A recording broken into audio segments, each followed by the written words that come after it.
ডাকে রে কুকু কুকু কু। এ হাইলে কেন? এ হাইলে কেন? কি করিস আমি? আমার দেখে করতে তো দাঁত বলে বার করে দিলে আমার দাঁত নিয়ে ওই জন্য আজ কোনোদিন হাসি না। আই গান টান করবো নি, আমার সবাই অপমান করে দায়িত্ব করলে আসছি। কেন আনন্দ করছি বুঝতে পারছো না? কারণ আমার স্বামী আমার দেওয়ারের রেখে তো কাজে চলে গেছে।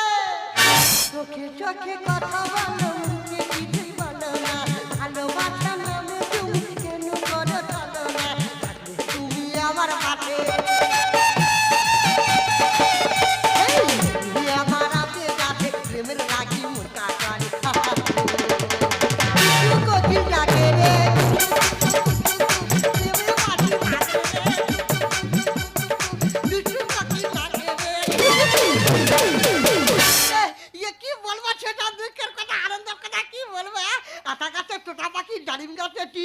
দাদুর চাকে লেখা আছে মেনে পিয়ার কি মানে ঘটনা হচ্ছে কি আমার স্বামী চল নাই ডাক আমার দেওয়ার মধু ও ছাড়া আজ বাঁচবনি কারণ মধু তাই ভালোবাসি। সবাই যেটা বলে বলুক, কত লোকে আমার কত অপমান করতেছে, তবে আমি মধু ছাড়ি না। মধু আমি এইখানে রেখেছি, কিন্তু আমার মধুটা কোথায় গেল রে? আমার মধু রে মধু কোথায় গেলি? তুই আর ডাকি গায়ে কোথায় গেছিলিস? যেটা থাকি তুই আর ডাকি ডাকবে না? একটা কল আছে কি তোর দাদা তোর আর আমার ঘরে রেখে আর কাজে চলে গেছে। কি মজা আমি আজ তো তোর কাছে থাকবো। কি মজা আমিও তোর কাছে থাকি। তোর কাছে কি আছে? তুই ওরাম করতি কে? এই শুধু আনন্দ হচ্ছে বলে ওরকম করতেছি। আনন্দ আইলে মানুষ ওরাম হয়। তুই কি বলি কি এই যা কেউ নি ঘরে আছি এই যে বলছি দি আটা খাবো। কি রে? কিস ইস ইস করলি কেন? তোর মুখে কি গন্ধ? তোর কোন কালার পছন্দ? আমার তো হলুদ কালার পছন্দ। ওই জন্যই করে তো মধু এক সপ্তাহ দাঁড় মারিনি। ও জমি রেখে দেছো? সেনটা কেরম ছেড়েছে? পুরো বডি এই যা এই সেন যদি তুই মেরে বেবাড়ি যাস মেয়েরা তো চারদিকে ঘিরে থাকবে। এই যা মধু কি তুই ঘরে থাক, আমি বাজারটা সেরে আসি। আমি তোর সঙ্গে বাজারে যাবো। যা বোকা ছেলে করে হিসাব বিজাব জানো বাজারে যাবে। আমি তোতে বেশি হিসাব জানি রে। তুই জানিস? তোর একটা পয়না বলো বলতে পারবি? কে পয়না করবে? হ্যাঁ বলবো। ঠিক আছে বলতো। এই একটা এলেপেনে করে 100টা ইট যাচ্ছে, তার মধ্যে একটা পড়ে গেল, তাহলে কটা ইট থাকবে? 99টা। তুই ঠিক বলিস। কি রে নাই পারবনি? কই আর বলতো একটা ফ্রিজের ভিতরে একটা হাতিকে ঢোকাতে হবে, তুই কি করে ঢোকাবি? 5 টাকা ফ্রিজের ভিতর না হাতি ঢোকে? হ্যাঁ ঢুকবে। তুই ঢোকা। তুই ফ্রিজের গেটটা খুলবি আর হাতিটা ঢুকিয়ে দিবি। এটা তো জানা ছিল না, ঠিক বলেছ তো। কই আর কই বলতো ওই ফ্রিজের ভেতরে একটা গাধাকে ঢোকাতে হবে, তুই কি করে ঢোকাবি? ওই তো তুই বলে দিলি। ওই কে গেটটা খুলবার ভরাট করে ঢুকে দেব না, আগে হাতিটা বার করবি নি। ও ওর ভিতরে আছে জায়গা হবে না? ঠিক বলেছি। জানে না কই আর বলতো এই একটা জঙ্গলে একটা বাঘের বিয়ে হচ্ছে, সব পশু পাখি নেমন্তন্ন দিয়েছে, সবাই খেতে গেছে, একজন যেতে দেরি হচ্ছে, সেটা কে বলতো? হাতি। কি করে? ও তো আস্তে আস্তে হাঁটি, ওই জন্য করে যেতে দেরি হচ্ছে। না গাধা। কি করে? গাধা তো তোর ফ্রিজের ভিতর ঢোকানো আছে তো।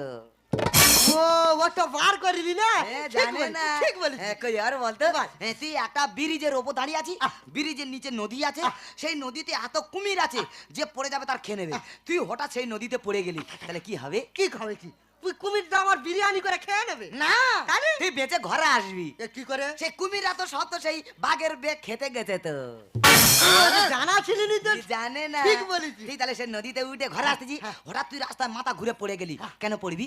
আমি মদ গাঁজা কিছু খাই না, আমার কোনো অগ্নি আমি পড়ে যাবো? হ্যাঁ পড়ে যাবি। কি করে পড়বো? সেই এলেপেনেতে যে ইটটা পড়েছে এটা তোর মাথায় পড়েছে তো। ভাগিস আমার দাঁতে পড়ে না, তাহলে তুই বিশ্ব সুন্দরী চান্স পেতি না। বিশ্ব সুন্দরী কথা বলতে দি। এই যা মধু কি বলি শোন, এই যা কচি বেলায় আমি একবার উৎসব যা সেজেছিলাম বুঝলি? কি সেজিছি? কেন আকুশির বোন খাকুশি? হ্যাঁ তো সেরাম লাগে তো। ফার্স্ট প্রাইজ বাঁধা। যেখান থেকে আমাদের বাড়ি বউ হয়েছে কোনোদিন শাঁখ বাজাতে পারলুনি, শাঁখে ঠোঁট দেবে কি তার আগে দাঁত লেগে যাবে। এই তুই ভেতরের গল্প জানি না মধু, তুই কই বলতো দেখি। এই কি কার কার বলবি না? প্রমিস কর। প্রমিস। এটা মধু কেন শাঁখ বাজা না তুই জানি না। এটা ঘটনা হচ্ছে কি আমি নতুন বিয়ে হয়ে যাইছি বুঝলি, আমি খুব অনেকক্ষণ দম নিয়ে শাঁখ বাজাতে পারি, যেটা জানো ফার্স্ট প্রাইজ জানতু। ভালো তো। তাই সবাই বলে নতুন বউটা একবার শাঁখ বাজানোর প্রতিযোগিতা হচ্ছে জানে না, তা আমি কিছু বুঝতে পারো হ্যাঁ। তাই এটা শাক ধরেছি হু করে ফুক মেরেছি হ্যাঁ। 16 সেকেন্ড 17 সেকেন্ড ও বাবারে। 18 সেকেন্ড চলে গেছে হ্যাঁ। 19 সেকেন্ডের মাথায় দম পাইনি ভরাট করে হেগে ফেলতেছি ওই জন্য তুমি শাঁখ বাজানো বন্ধ করেছো? সেই লজ্জায় মাথায় না মধু সত্যি রে, তোর বিশাল ইতিহাস তো। এই কারকা বলবি না তো না কারগা বলবি না তো না। মধু রে। কি ওই কেন তোর করে দে? এই যা, তুই থাক আমি বাজারটা এই, ছেড়ে এই, এই, এই, তো সে বাজা যাও যাও, যাও। তুই বোকা ছেলে কোথায় এই মধু কি? এই প্যান্টটা খুইরা পর প্যান্ট ছেড়া জয় বাংলা দেখা যাচ্ছে কি রে? প্যান্ট ছেঁড়া জয় বাংলা দেখা যাচ্ছে, প্যান্টটা ঘুরিয়ে পড়বো? পর। হ্যাঁ, তোমার কথা শুনে প্যান্টটা ঘুরিয়ে পড়ি, এক্ষুনি সোনার বাংলা দেখা যাবে। এই তোর কিচ্ছু দেখাতে হবে না মধু হ্যাঁ। এ মধু একটা কথা বলবো কি? এই হাতটা দে কি বল? মানে দিন থেকে একটা কথা জানতে ইচ্ছা করতেছে কি রে? তুই আমার সামনে দেখিস আই তো না স্বর্ণ দেখি তো। কি দেখিস আমি সমান স্বর্ণ দেখতেছি, তুই জানো আমার পাটি চুম খেয়েছি, তো দাঁত লেগে আমার পাটি সাদাটা সেলাই পড়ে গেছে। তুই এক এরম সামনে দেখেছি হ্যাঁ। তো 27টা পড়েছে তোর একটা কথা বলি এই এদিকে আয় যায় এটা নতুন বিয়ে হচ্ছে বুঝলি মধু হ্যাঁ। তাই যে আমি পানের পাতাটা এরম করে দেওয়া চুপ করে বসে আছি হ্যাঁ। তা ঠাকুর মশাই বলে বউ বানাও এবার শুভ দৃষ্টি হবে মা বাবার দিকে দেখো বাবা মার দিকে দেখো হ্যাঁ। তা আমি এরকম করে পানের পাতাটা খুলেছি হ্যাঁ। তোর দাদা আমার রূপ দেখে হ্যাঁ। 14 দিন হসপিটালে ভর্তি ছিল হ্যাঁ, ও তো থাকার কথা, তুই তো রাক্ষসীর বোন খক্কসি। মধু এটা কি হয়েছে মধু কেন? আমি লজ্জায় রাস্তায় বার হই না কেন রে? এই যা সেদিনকে কলে জল আনতে যাচ্ছি হ্যাঁ। আর একটা কালো মতন কুকুর হ্যাঁ। আমার দেখে শুধু দেখি না চোখ মারতে তেরম করি হ্যাঁ, ওই কুকুর তোর ভালোবেসে ফেলেছে। হ্যাঁ হ্যাঁ। এটা মধু কি হয় জানি আর আমার একটা লাল মতন কুকুর হ্যাঁ। আমার দিকে চেয়ে হ্যাঁ। আর এত বড় জিভ বার করে দেখি না এরম করতেছে হ্যাঁ। এই, ও কেন ওরাম করতে তুই বুঝতে পারনি? কেন দেখবি কুকুরদের এই দুটো পাশ থেকে বড় বড় দাঁত থাকে। আচ্ছা কুকুর আর তোর দাঁত দেখে মনে করে ওটা আমাদের গ্রুপের লোক, ওই জন্য ওরাম করতে এলো। এইটা তোর নিয়মের দেবো সেটা জানি শুধু অপমান করছিস তো হ্যাঁ। যে তুই সত্যিকারে ভালো মানবি তো এই তো ভালো মধু মানবি। তুই আমার নাম বলিস বল তোর ছাড়া আমি বাঁচবো না আমি কিছু। বাঁচবো না। এইটা এক কাজ কর ঘর খালি হ্যাঁ। বাজার করবো হ্যাঁ। রান্না করবো খাবো আর শুধু আনন্দ করবো আনন্দ আমি পারি না আর পারি না আমি কেন মরি না ভগবান কি চেনে না আমারে গো আমি পারি না আর পারি না আমি হয়তো দুদিন পরে মরবো আজ মরলে কি ক্ষতি এ দুনিয়ার অন্ত ভাষা বুঝলাম না রে আজরতি হরে রো রমণী যেন কাল নাগিনী হরে রো রমণী যেন কাল নাগিনী ভূতঙ্গিনী কথা শোনে না রে আমি পারি না আর পারি না আমি কেন মরি না ভগবান কি চেনে না আমারে গো আমি পারি না আর পারি না তার আমার সর্বনাশ হয়ে গেছে আমার ভাইয়ের কাছে আমার বউটারে আমি বাইরে কাজে গেছি সেই ফাঁকে আমার গ্রামের লোক ফোন করে বলতেছে আমার ভাই যেন আমার বউর সঙ্গে জুটে গেছে বলদা এই খবর শুনে কেউ বাইরে থাকতে পারে আমি সেখানে বিনা টিকিটে চলে আসছি আমি আমাদের প্রধানে ফোন করেছি দেখি প্রধান এসে কি বিচারটা করে এই সকাল থেকে ফোন করছিস, কি হয়েছে বল? আমার সর্বনাশ হয়ে আরে গেছে। বাবা, কি হয়েছে বল? আমার বউ আমার ভাইয়ের সঙ্গে জুটে গেছে ওমা, এ কি কথা? তাড়াতাড়ি সব কোথায় ডেকে আন। তাতে সকালটা খুব ডাক, ডাক, তাড়াতাড়ি ডাক, ডাক। ইয়ে দেখো এ কখনে আছো গো এই আমি তোর নামে কি শুনতেছি এ, কি শুনেছি? এই গ্রামের লোক ফোন করে বলতে তুই যে আমার ভাইয়ের সঙ্গে জুটে গেছি আমি দুটা গেছি ঠিক বলেছো তুমি আর কি দেখো কি দেখো ওই দা কমবে ঢাড়স কথা কাজ এই 10 বছর বিয়ে হয়েছে আমার কিচ্ছু দিতে পারলে মধু আমার সোনা ও বাবা আমার যে আনন্দ দেখে তোমার মতো স্বামী আমার দরকার নেই তুমি চলে যাও এই তুই কি মনে করছিস কি আমি কেন দুদিন মাথা গরম করিস না, এই, মারামারি করিস না। আরে ছেড়ে দে, আরে মারামারি করিস না। আরে, তাই কারে খেনো তুই বৌদি মাতি গায়ে তোর বৌদি মানে বৌদি আমার জীবন রে। দেখ মধু তোর সামনে তোর দাদা পিঠা তবলা বেজে দিতে হ্যাঁ রে মধু, তোর নামে সব কি কথা শুনছি? এ বৌদি বৌদি রে, ভাতার মারিয়ে যত বড় মুখ না তত বড় কথা, গাল ফাটাবো। ও তো ঠিক বলেছে ওই যে। তুমি ভাতারের মাথা খেয়ে তো বলে ভাতার মারি বলেছে মা গো, আমি একটা প্রধান লোক তো, এতগুলো লোকের সামনে অপমান করা ঠিক হচ্ছে? আজকে যখন এখানে কথা উঠেছে আমি এখান থেকে উত্তর দিয়ে যাব। আমি কেন মারলাম? আমার যখন প্রথমবারের পর দ্বিতীয়বার বিয়ে হলো, একদিন আমি আর আমার স্বামী রাতে বাড়ির মধ্যে ঘুমাচ্ছি, সেদিন আমার বাড়িতে কেউ নেই, বাইরে বৃষ্টি হচ্ছে, হঠাৎ আমার স্বামীর সাপে কামড়ালো। তা বাড়িতে কেউ নেই, বাইরে বৃষ্টি হচ্ছে, আমি একা মেয়ে মানুষ কি করবো গো? আমার মাথায় একটা বুদ্ধি এলো, বিষ মাথায় উঠে যাওয়ার আগে আমি তার গলায় দড়ি বেঁধে দিলাম। ও মা, বিষ কি মাথায় উঠবে? তার আগে সে তো মরে গেছে। মানে সাপের বিষে মরে নে, গলায় দড়ি বেঁধেছে ওই কারণে মরেছে। এ মধু কি? যে সাপ কামড়েছে তার কি বিষ হ্যাঁ। তার থেকে এই কাল লাগিনি তো বেশি বিষ তুমি চেক করো।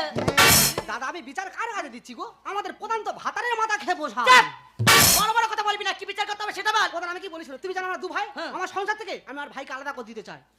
ভালো কথা, তোদের কবিকে জায়গা জমি? 2 বিঘে জায়গা। 2 বিঘে, 1 বিঘে তুই নিবি, 1 বিঘে ভাই দিয়ে দিবি, পড়ে থাকলো এই বাড়িটা, মাঝখান থেকে পার্টিশন দিবি, একদিকে তুই তোর বউ থাকবি, একদিকে ও থাকবি, ও আনবি ও খাবে, তোরা আনবি তোরা খাবি। আমার একটা বক্তব্য আছে। বলো। ও তো বাবা টাকা বের করছে, হ্যাঁ। বাবা বেঁচে থাকায় বাবা টাকা বের করছে, হ্যাঁ। তাহলে বাবার টাকা মানে আমার হাফ ভাগ আছে। আছে তো। বৌদি হাফ ভাগ দিতে ওর হবে। মা নাই। কি মনে করছিস কি মনে করছিস হাত থেকে হাতে বড় হয়ে গেছে। এই বড় হবে না, আমাকে কচিটা থাকবে। আচ্ছা। তুমি তো ওর থেকে বড় কি দিয়েছো? ও মা গো। কি দিয়েছো? কিচ্ছু দিতে পারোনি।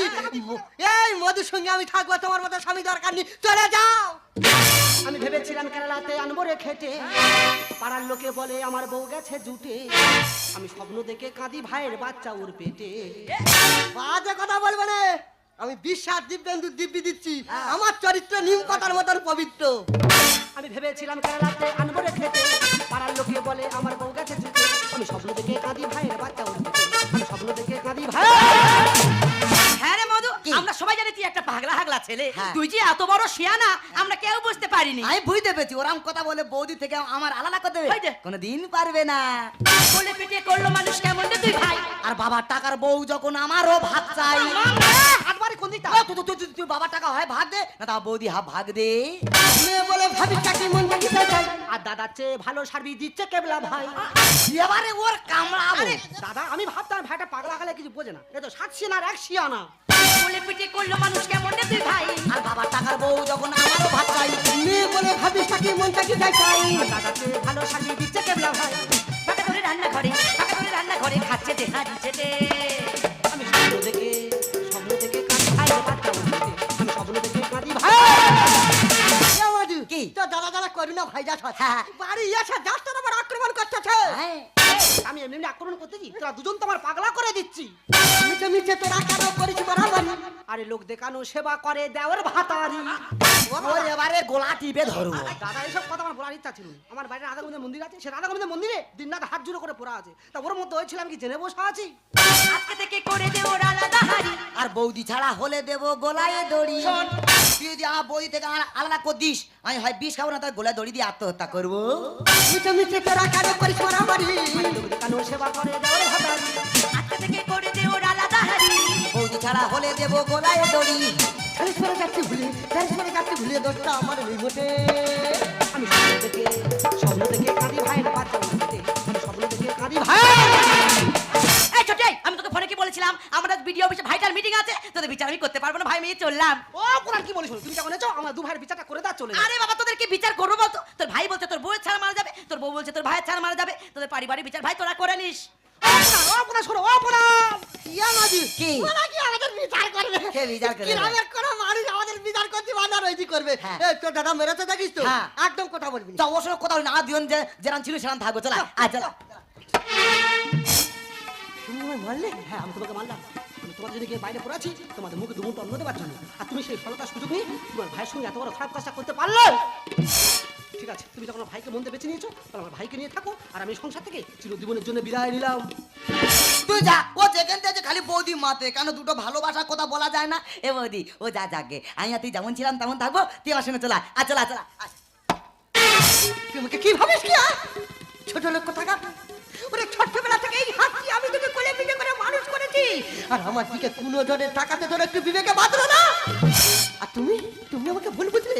তুমি তো বলেছিলে ওগো আমরা তো নিঃসন্তান, আমাদের কোনো সন্তান নেই, মধু আজ থেকে আমাদের সন্তান, মধুর একটা ভবিষ্যৎ করতে হবে, তাই তো তুমি কাজে গিয়েছিলে। আর কাজ থেকে ফিরে এসে আমার কোনো কথা না শুনে, গ্রামের মানুষের কথা শুনে আমার দিকে তুমি আমল তুলতে পারলে। মধু সবাই তোকে খারাপ বললে, আমি তোকে কোনোদিন খারাপ বলিনি, আমি তোকে এইভাবে বুকে টেনে নিয়েছিলাম, আর সেই কিনা মধু ছি ছি ছি ছি ছি ছি, মধু আমি সহ্য করতে পারছি না তোকে, তুই চলে যা মধু, আমি তোকে দেখতে চাই না, আমার চোখের সামনে থেকে চলে যা। তোমাকে কোন চোখে দেখি? মায়ের চোখে দেখি, চোখে দেখি। তুই তো আমার মা, মা মারা যাওয়ার পর থেকে তুমি তো আমাকে কোলে পিঠে করে মানুষ করেছো। মায়ের স্নেহ, মমতা, ভালোবাসা সবকিছুই তুমি দিয়েছো। আমি জানতাম এই পৃথিবীতে সবাই আমাকে ভুল বুঝলেও তুমি কোনোদিন আমাকে ভুল বুঝবে না। আজকে সবার মতো ভুল বুঝে আমাকে বাড়ি থেকে চলে যেতে বললে। বেশ, তোমার কথা মতো আমি বাড়ি থেকেই চলেই যাচ্ছি। তবে যাবার সময় একটা কথা বলে যাচ্ছি, এই পোড়া মুখটা নিয়ে তোমার সামনে এসে আমি কোনোদিনও দাঁড়াবো না। খোকা তুমি তুমি আলোর প্রদীপ জেলে আমার মায়ের মতো এলে, তুমি আলোর প্রদীপ জেলে আমার মায়ের মতো এলে, তুমি যেন সেই চিরদিনের দুঃখিনী সেই মা, তোমার চোখে দেখেছি যে মায়ের স্নেহ ছায়ায়, এমন মধুর মাকে আমি কোথাও পাবো না, মাকে আমার মনে পড়ে না, তুমি আমার মা, তোমার চোখে দেখেছি যে মায়ের স্নেহ ছায়া, চোখে দেখেছি যে মায়ের স্নেহ